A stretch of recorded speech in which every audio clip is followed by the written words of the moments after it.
नमस्कार, आप देख रहे हैं गणतंत्र न्यूज और मैं हूं आपके साथ चारू कौशिक। बुलेटिन की शुरुआत करेंगे देश प्रदेश की खबरों के साथ। राजधानी के बिंदायका थाना क्षेत्र में एक भाई ने ही अपने सगे भाई की जान ली। जानकारी के अनुसार धीर सिंह ने अपने छोटे भाई हीरा सिंह को आपसी विवाद के बाद गोली मार दी। घटना के बाद गंभीर घायल हीरा सिंह को एसएमएस अस्पताल में भर्ती कराया, जहां चिकित्सकों ने उसे मृत घोषित कर दिया। सूचना के बाद मौके पर पहुंची पुलिस ने मामला दर्ज कर जांच शुरू कर दी है। उदयपुर में एक निर्माणाधीन इमारत में पैंथर के घुसने के बाद अफरा तफरी मच गई और वहां काम कर रहे मजदूर अपनी जान बचाकर मौके से भाग गए। नाथद्वारा रोड पर अनंता अस्पताल के पास बन रही इमारत में हुई घटना की सूचना मजदूरों ने वन विभाग और स्थानीय पुलिस को दी, जिसके बाद मौके पर पहुंची वन विभाग की टीम ने पैंथर को रेस्क्यू किया। फिलहाल मौके से मजदूरों के भागने के चलते किसी तरह की जनहानि नहीं हुई, लेकिन घटना के बाद स्थानीय लोगों में भी दहशत फैल गई। करौली के सपोटरा में बीती रात अज्ञात बदमाशों ने गौरव एंटरप्राइजेस के मालिक कैलाश ठेकेदार के घर जमकर तांडव मचाया। बताया जा रहा है कि इस दौरान घर में ठेकेदार की पत्नी मौजूद थी। अवैध हथियारों से लैस होकर आए बदमाशों के दरवाजा खुलवाने पर दरवाजा नहीं खोला, जिसके बाद बदमाशों ने ठेकेदार को जान से मारने और अपहरण करने की धमकी दी। ये पूरी घटना वहां लगी सीसीटीवी में भी कैद हो गई। इसे लेकर पीड़ित परिवार ने स्थानीय पुलिस थाने में शिकायत दर्ज कराई है, जिसके बाद पुलिस मामले की जाँच में जुटी है और अज्ञात बदमाशों की तलाश कर रही है। अजमेर के किशनगढ़ बांदा सींदरी स्थित राजस्थान केंद्रीय विश्वविद्यालय की छात्रा ने देर रात संदिग्ध परिस्थितियों में गर्ल्स हॉस्टल के अपने कमरे में फांसी के फंदे पर लटककर जान दे दी। सोशल वर्क विभाग की पीएचडी स्कॉलर छात्रा लद्दाख की रहने वाली थी। मामले का खुलासा उस वक्त हुआ जब साथ रहने वाली छात्रा कमरे में पहुंची तो छात्रा फंदे पर लटकी थी। अन्य छात्रों के शोर मचाने पर विश्वविद्यालय की हॉस्टल वार्डन सहित छात्राएं मौके पर पहुंची।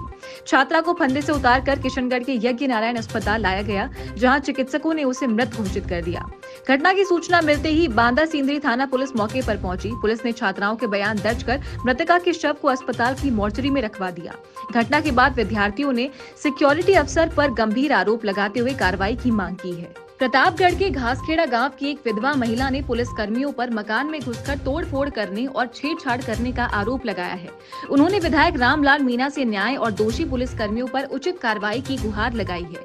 पीड़ित महिला ने कहा कि वो विधवा है और मजदूरी कर अपने बच्चों का भरण पोषण कर रही है। बुधवार को 8 पुलिसकर्मी बिना वर्दी के घर आए और घर में तोड़फोड़ करते हुए छेड़छाड़ की, साथ ही जाति सूचक गालियां भी दी। महिला ने पुलिस कर्मियों पर फायरिंग करने और खाली कारतूस अपने साथ ले जाने का आरोप भी लगाया। पीड़िता ने कहा कि घटनाक्रम के दौरान आसपास के लोगों ने बीच बचाव कर उन्हें बचाया। अब पीड़िता ने लोगों के साथ विधायक से न्याय की गुहार लगाई और अपनी शिकायत को लेकर ज्ञापन सौंपा। बीएसएफ की 184 जाट बटालियन के एसआई ने उपचार के दौरान दम तोड़ दिया। वहीं राजकीय सम्मान के साथ दाऊसर गांव में उनका अंतिम संस्कार किया गया।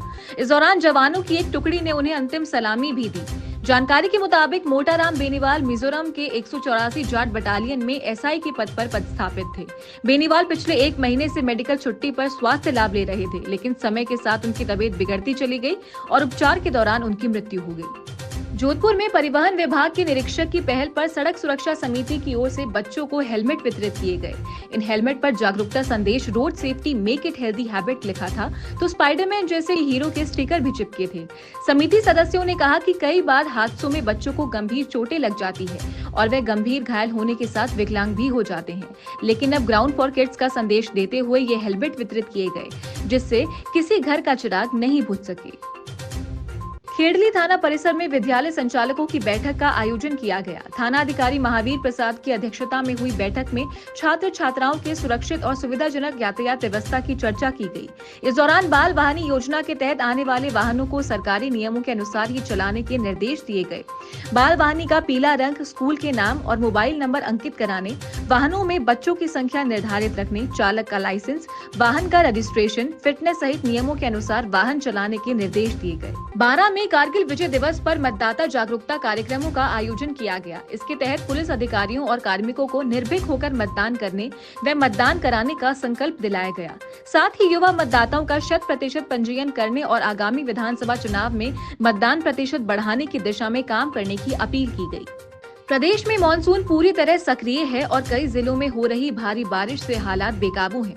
ऐसा ही हाल है बीकानेर के श्री डूंगरगढ़ का, जहां हो रही भारी बारिश के बाद मुख्य बाजार में 4 फीट तक पानी भरा है, तो कस्बे के एकमात्र राजकीय उप जिला अस्पताल में भी भरे पानी ने मरीजों की मुश्किलें कई गुना बढ़ा दी है। कस्बे में जारी बारिश के बीच हालात बिगड़ते जा रहे हैं। उप जिला अस्पताल में भरे पानी के बाद तीमारदार मरीजों को यहां से निजी अस्पतालों में शिफ्ट करने में जुटे हैं। इस बुलेटिन में फिलहाल इतना ही। आप देखते रहिए गणतंत्र न्यूज। नमस्कार।